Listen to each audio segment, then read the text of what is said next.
Bulletin का आगाज करेंगे बड़ी खबर से। पाकिस्तान में इलेक्शन कब होंगे, साबिक वजीर आजम नवाज शरीफ ने वाजे कर दिया। समा से गुफ्तगू में इमरान खान के कबल अज वक्त इलेक्शन पर फुल स्टॉप लगा दिया। बोले इंतखाबात मुकर्ररा वक्त पर होंगे, दिल चाहता है अभी वतन वापस चला जाऊं। इमरान खान का लॉन्ग मार्च मुकम्मल तौर पर नाकाम हो गया। नवाज शरीफ इत्तेहादी हुकूमत को कम यूनिट्स इस्तेमाल करने वाले सारिफीन को मुफ्त बिजली देने का मंसूबा बनाने की हिदायत भी कर दी। इस हवाले से ये रिपोर्ट देखिए। इलेक्शन अपने वक्त पर होंगे। नवाज शरीफ ने इमरान खान के कबल अज वक्त इंतखाबात के मुतालबे पर फुल स्टॉप लगा दिया। समा से गैर रस्मी गुफ्तगू में साबिक वजीर आजम ने इलेक्शन मुकर्ररा वक्त पर होने की बात दोहराते हुए कहा, इंतखाबात की तारीख को मद्देनजर रखते हुए हुकूमत को अब सिर्फ काम पर तवज्जो देना चाहिए। उन्होंने इत्तेहादियों के साथ मिलकर मुल्क को दोबारा मुआशी और इक्तिसादी मैदान में मजबूत करने के अज़्म का भी अयादा किया। नवाज शरीफ का कहना था, मुल्क में झूठ, नफरत और तकसीम के बीज बोने वाले इमरान खान का लॉन्ग मार्च मुकम्मल नाकाम हो गया।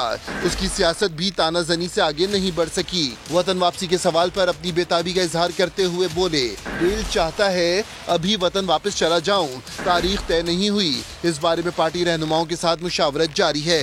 लीगी कायद ने इत्तेहादी हुकूमत को नौजवानों के लिए कौमी यूथ लोन प्रोग्राम लाने का मशवरा दिया तो कम यूनिट्स वालों के लिए मुफ्त बिजली देने का मंसूबा बनाने की हिदायत भी दी। हमारी FIR हमारी मर्जी। PTI ने वजीराबाद में इमरान खान पर हमले की तहकीकात के लिए मर्जी की FIR दर्ज कराने के लिए सुप्रीम कोर्ट से रुजू कर लिया। चारों रजिस्ट्रियों में भी दरखास्तें जमा कराई गईं। आजम सवाती से मुबैना बदसलूकी और अरशद शरीफ के कत्ल की तहकीकात कराने का भी मुतालबा किया गया है। तहरीक इंसाफ की मैं ना मानू की रट बरकरार। मर्जी की FIR दर्ज कराने के लिए अदालत उज़्मा का दरवाजा खटखटा दिया। वजीराबाद हमला, आजम सवाती के वाक़े और अरशद शरीफ के कत्ल की तहकीकात के लिए जुडिशल कमीशन बनाने की दरख्वास्त दायर कर दी। शिबली फराज और आजम सवाती हुजूम की शक्ल में सुप्रीम कोर्ट पहुंचे तो पुलिस ने उन्हें गेट पर ही रोक दिया और सिर्फ 4 रहनुमाओं को ही जाने की इजाजत दी। हमें बदकिस्मती से अंदर ही नहीं आने दिया गया। अब वो जो भी उसकी वजूहात हैं, हम तवक्को करते हैं कि इसका फौरन सबसे टॉप प्रायोरिटी इस वक्त यही होनी चाहिए, बिकॉज ये इससे एक बहुत अहम मैसेज जाएगा। लाहौर रजिस्ट्री में वाइस चेयरमैन PTI ने अरकान के हमरा दरख्वास्त जमा कराई। जो जुडिशल कमीशन की हम दरख्वास्त कर रहे हैं, हम चाहते हैं कि 3 नुक्तों पर वो तवज्जो दें। हमारी अब ख्वाहिश है कि चीफ जस्टिस साहब अपनी पहली फुर्सत में इस पर कार्रवाई और हुक्म फरमाएंगे। तहरीक इंसाफ ने कराची रजिस्ट्री में भी दरख्वास्त जमा कराई। कोयटा रजिस्ट्री में कासिम सूरी, जबकि पेशावर में अरकान असेंबली ने दरख्वास्त दे दी है। वजीर आजम के मुआविन खुसूसी अता तारड़ ने वजीराबाद हमले का पर्चा वज़ीर आला पंजाब के खिलाफ कटवाने का मुतालबा कर दिया। बोले, हो सकता है इमरान खान पर हमला परवेज इलाही ने अपने इक़्तिदार को तूल देने के लिए करवाया हो। साफ साफ कह दिया, इमरान खान से अब बात नहीं होगी। इमरान खान साहब की हिदायत पे 4 दफा उस वाक़े की GIT चेंज हो चुकी है। अच्छी गोलियां जो बच्चे देती जा रही हैं, 1 से 2 हुई, 2 से 4 हुई, 4 से 8 होंगी, अब ये दर्जन गोलियों तक पहुंच जाएंगी। कभी भी गोली वाली जगह पे प्लस्तर नहीं लगाया जाता, दुनिया में पहली दफा देखा है। पर्चा परवेज इलाही पे दे, ये इक़दाम कत्ल का पर्चा उस पे बनता है जिसकी एक हुकूमत है। हो सकता है कि वजीराबाद के वाक़े में परवेज इलाही साहब का हाथ हो। सियासी फायदा हासिल करने के लिए, अपनी हुकूमत को यहाँ पे तकवीयत देने के लिए चोर डाकू कहता है और खुद चोरी की घड़ियां घर में अंबार लगाए हुए हैं, बीवी को चोरी की अंगूठियां लेके दी हुई हैं 5-5 कैरेट की। तो तकबराना अंदाज से हमारी बातचीत की माजी में जो पेशकशें ठुकरा चुका है, अब ये हमारे दरवाजे पे भी आ जाएगा तो बात नहीं करेंगे। इस्लामाबाद हाईकोर्ट ने PTI धरने के बायस सड़कों की बंदिश के खिलाफ दरखास्त पर IG पुलिस से 17 नवंबर तक रिपोर्ट तलब कर ली। चीफ जस्टिस आमिर फारूक ने रिमार्क्स देते हुए कहा कि पूरे शहर में कंटेनर्स ऐसे पड़े हैं जैसे कुछ और ही हालात हैं। अच्छी सी एंटी राइट्स फोर्स क्यों नहीं बनाते। इस्लामाबाद से देखेंगे सुहेल रशीद की रिपोर्ट। PTI के धरने और सड़कें बंद करने से तंग ताजरों ने इस्लामाबाद हाई कोर्ट से दाद रसी की इस्तदा कर दी। चीफ जस्टिस का हुकूमत को इंसदाद फसाद फोर्स बनाने का मशवरा। वफाकी पुलिस के सरबराह से 3 रोज में रिपोर्ट मांग ली। समाअत के दौरान चीफ जस्टिस आमिर फारूक ने कहा, पूरे वफाकी दारुल हुकूमत में कंटेनर ऐसे पड़े हैं जैसे कोई और ही हालात हों। कंटेनर लगाने के बजाय अच्छी सी एंटी रॉयट्स फोर्स क्यों नहीं बनाते? आईजी इस्लामाबाद शहरों की बंदिश के हवाले से 17 नवंबर तक रिपोर्ट पेश करें। शहर इक़्तिदार के ताजरों ने दरख्वास्त में मौक़िफ़ इख्तियार किया है कि पीटीआई कायदीन की हिदायत पर सड़कें बंद कर दी गयी। शहरियों और ताजरों को मुश्किलात का सामना है, बुनियादी हकूक मुतासिर हो रहे हैं। उन्हें पाबंद किया जाए कि धरना और जलसा इस्लामाबाद से बाहर करें। हुकूमत को भी हिदायत की जाए कि वो शाहराहों पर ट्रैफिक की रवानी यकीनी बनाए। मुल्क की शरियानें बंद करने की इजाजत नहीं दे सकते। पीटीआई मार्च रुकवाने के लिए दरखास्त पर समाअत के दौरान अदालत के रिमार्क्स। लाहौर हाई कोर्ट ने पंजाब हुकूमत के वकला को तैयारी के लिए मोहलत दे दी।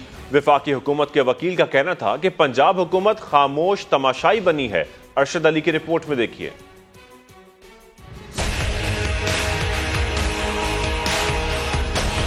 पीटीआई मार्च रुकवाने के लिए ताजर बरादरी की दरख्वास्त पर समाअत। वफाकी हुकूमत के वकील ने अदालत को बताया कि पंजाब हुकूमत को अमन और अमान की सूरत हाल कंट्रोल करने, मोटरवे और सड़कें खोलने के लिए मरासले लिखे गए, मगर मुजाहिरीन ने जीटी रोड और मोटरवे को बंद किया। दोनों शाहराएं सूबे की शरियानें हैं।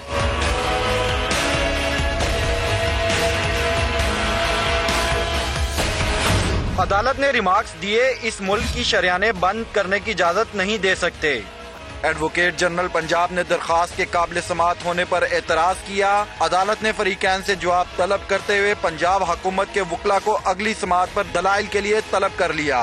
कैमरामैन खबर महमूद के साथ अरशद अली, समा, लाहौर। चिन्यूट में पीटीआई मार्च की तैयारियों के लिए सरकारी मशीनरी का इस्तेमाल। जिला इंतजामिया के मुलाजमीन खुद सरकारी खंभों पर पेनाफ्लेक्सेस लगाने में मसरूफ हो गए। पाकिस्तान तहरीक इंसाफ के मार्च को कामयाब बनाने के लिए सरकारी मशीनरी का भरपूर इस्तेमाल किया जा रहा है। जिला इंतजामिया के मुलाजमीन खंभों पर पेनाफ्लेक्सेस लगाते रहे। सरकारी मशीनरी, सरकारी ड्राइवर और सरकारी एहलकार शहर भर में पीटीआई मार्च की तशहीर में लगे रहे। फैसलाबाद की तहसील चकझुमरा में पीटीआई के जलसागाह को भरा हुआ कैसे दिखाया जाए? सरकारी स्कूल्स और कॉलेजेस के तलबा को पिंडाल लाया गया। पाकिस्तान तहरीक इंसाफ का लॉन्ग मार्च चकझुमरा पहुंचा, जहां खाली जलसागाह भरने के लिए स्कूल और कॉलेजेस के तलबा को छुट्टी देकर पिंडाल में लाया गया। जिला इंतजामिया की जानब से गुज़िश्ता रोज लॉन्ग मार्च के रास्ते पर स्कूलों और कॉलेजों को छुट्टी का नोटिफिकेशन जारी किया गया था, जो रात गए मनसूख कर दिया गया।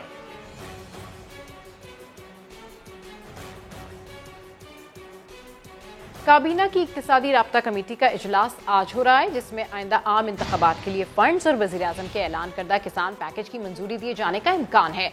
इस हवाले से मज़ीद तफसीलात जानते हैं इस्लामाबाद से समा के नुमाइंदे खुसूसी शकील अहमद से। जी शकील, अपडेट कीजिए, एजेंडे में मज़ीद क्या क्या शामिल है?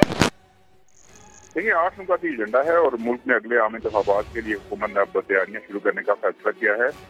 इलेक्शन कमीशन ऑफ पाकिस्तान ने 47 अरब 41 करोड़ रुपए से ज्यादा के फंड मांगे हैं और आज ईसीसी खुसूसी सप्लीमेंट्री ग्रांट की मद में इसकी मंजूरी दे सकती है। साथ साथ कोरोना वैक्सीन और सामान की फराहमी के लिए 2 अरब 92 करोड़ रुपए मांगे गए हैं। किसान पैकेज 2022 की मंजूरी का इम्कान है और वज़ारत नेशनल फूड सिक्योरिटी सबरी पेश करेगी और वज़ीर आज़म की youth business and agriculture loan scheme की मंजूरी का भी इम्कान है। इस हवाले से भी आज समरी पेश की जाएगी और हाई स्पीड डीजल और गैस ऑयल प्रीमियम की समरी एजेंडे में शामिल है और कुछ बाकी नुकात हैं। तो शाम में ये इजलास है और इन नुकात की मंजूरी का इम्कान है। जी ठीक है, अपडेट करने के लिए शुक्रिया। सिंध हाई कोर्ट ने कराची और हैदराबाद में बल्दियाती इलेक्शन में ताखीर के खिलाफ पीटीआई और जमात इस्लामी की दरखास्तों पर फैसला महफूज कर लिया। इरफानुल हक की रिपोर्ट। कराची और हैदराबाद में बल्दियाती इलेक्शन में ताखीर के खिलाफ दरख्वास्तों की समाअत के दौरान चीफ जस्टिस अहमद अली शेख ने सूबाई इलेक्शन कमिश्नर से कहा कि आप खुद कानून की खिलाफ वर्जी कर रहे हैं, बताएं कि कितने दिन में इलेक्शन करा देंगे। जिस पर सूबाई इलेक्शन कमिश्नर ने कहा कि 15 दिन में इलेक्शन करा देंगे, जिस पर एमक्यूएम के वकील ने कहा कि हमें भी सुन लिया जाए, तरमीम के बगैर शफाफ इलेक्शन नहीं हो सकते। हल्का बंदियों और वोटर लिस्टों से मुतालिक दरख्वास्तें भी ज़ेर इल्तिवा हैं, जिस पर चीफ जस्टिस ने कहा कि यानी आप चाहते हैं इलेक्शन ना हो। एमक्यूएम के वकील ने कहा कि वो पहले सुप्रीम कोर्ट के फैसले पर अमल दरामद चाहते हैं। ये सारे मसाइल जो पर्टेन करते हैं इलेक्शन प्रोसेस से वो बेहतर हो जाएं, तो उसके बाद बिस्मिल्लाह जो भी मेयर आए वो मजबूत आए, चाहे किसी जमात का आए, हम वो जंग लड़ रहे हैं। मगर आज भी जमात इस्लामी पीटीआई सिर्फ ये चाहती है कि किसी भी तरह इलेक्शन हो जाए। जमात इस्लामी के वकील ने कहा कि इलेक्शन का इनेकाद कानून साजी की राह में रुकावट नहीं है। वो तमाम तहफ़्फ़ुज़ात जो हमें वोटर लिस्टों पर हैं, वो तमाम तहफ़्फ़ुज़ात जो हमें डिलिमिटेशन पर हैं, उसके बावजूद आगाज अब यहाँ से होना चाहिए कि इलेक्शन हो और कवानीन के बनने का इलेक्शन से कोई ताल्लुक नहीं। अदालत के सवाल करने पर एडवोकेट जनरल ने कहा कि पुलिस और रेंजर सिक्योरिटी फराहम करने से कासिर हैं, जिस पर जस्टिस यूसुफ अली ने कहा कि आप क्या चाहते हैं, हम ट्यूशन क्लासेस भी कराएं। चीफ जस्टिस अहमद अली शेख ने कहा कि अगर एक साथ नहीं तो 2 हिस्सों में इलेक्शन कराएं। तहरीक इंसाफ के वकील ने कहा कि सिंध हुकूमत कहती है नफरी की कमी है, मगर लॉन्ग मार्च के लिए 6000 पुलिस अहलकार इस्लामाबाद भेजे गए हैं। इरफानुल हक, समा, कराची। और जवाब देना पड़ेगा। अमरीकी साजिश का बयानिया पसे पुश डालने से बात खत्म नहीं होगी। वजीर इत्तलात मरियम औरंगजेब का इमरान खान के इंटरव्यू पर रद्द-ए-अमल। कहती है इमरान खान मुल्क को तहस नहस करके अमरीकी साजिश के बयानिए से दस्तबरदार हो गए, पूरे मुल्क में इंतशार और झूठ फैलाया। आज नाम निहाद हकीकी आज़ादी का असल चेहरा मुकम्मल तौर पर बेनकाब हो गया। इमरान खान ने इक़्तिदार की खातिर पाकिस्तान के खारजा ताल्लुकात को संगीन खतरात में डाला और इक़्तिदार की हवस में मुल्क और कौम पर दांव पर लगाया। इस्लामाबाद हाई कोर्ट ने सहाफ़ी, मुदस्सिरदारों और दीगर लापता अफराद की बाजियाबी के लिए दायर दरखास्तें 2 रुकनी डिवीजन बेंच के सामने मुकर्रर करने की हिदायत कर दी। चीफ जस्टिस आमिर फारूक ने रिमार्क्स दिए कि मुल्क के मुफाद में है कि ये मसले हल हो जाएं। अगर कुछ नहीं करना तो हुकूमत और इदारे बता दें, केसेस खत्म कर देते हैं। सब इंसान बनकर सोचें कि किसी का भाई बेटा ना मिले तो क्या होता है। इस्लामाबाद से रिपोर्ट कर रहे हैं Sohail Rashid. Chief justice Islamabad high court ने सहाफी और ब्लॉगर मुदस्सिर नारो समेत लापता अफराद के तमाम मुकदमात को यकजा कर दिया। एडिशनल अटॉर्नी जनरल की रिपोर्ट पेश करने में ताखीर पर वजाहतें मुस्तरद, पुलिस की भी सरजनिश की।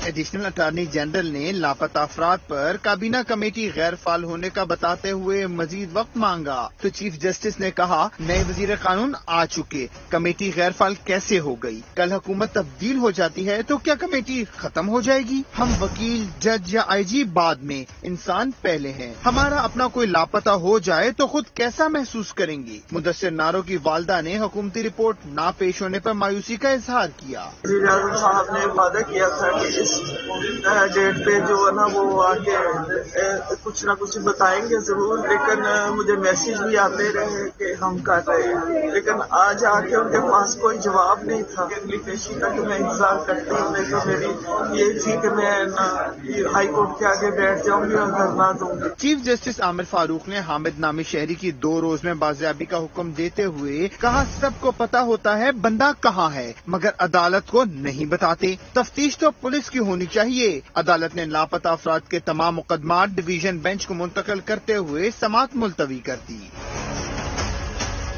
और आपको बताएं गुजरात की सड़कों पर पैसा पानी की तरह बहाया जाने लगा। पुराना GT रोड ता लखनवाल हाई स्पीड कॉरिडोर के लिए 9 अरब 92 करोड़ की मंजूरी के बाद बाढ़ के लिए भी करोड़ों रुपए खर्च किए जाएंगे। गुजरात को मोटरवे से जोड़ने के लिए हाई स्पीड कॉरिडोर का बजट मजीद बढ़ा दिया गया है।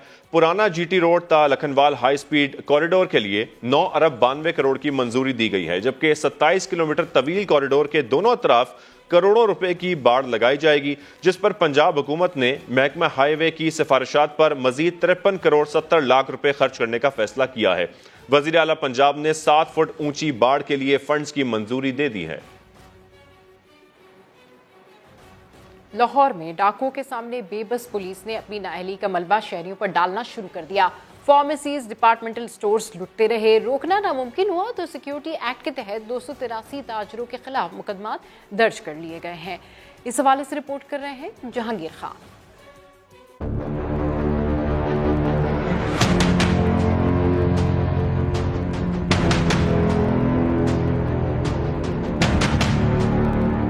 लाहौर में एक के बाद एक फार्मेसी लूट ली गई।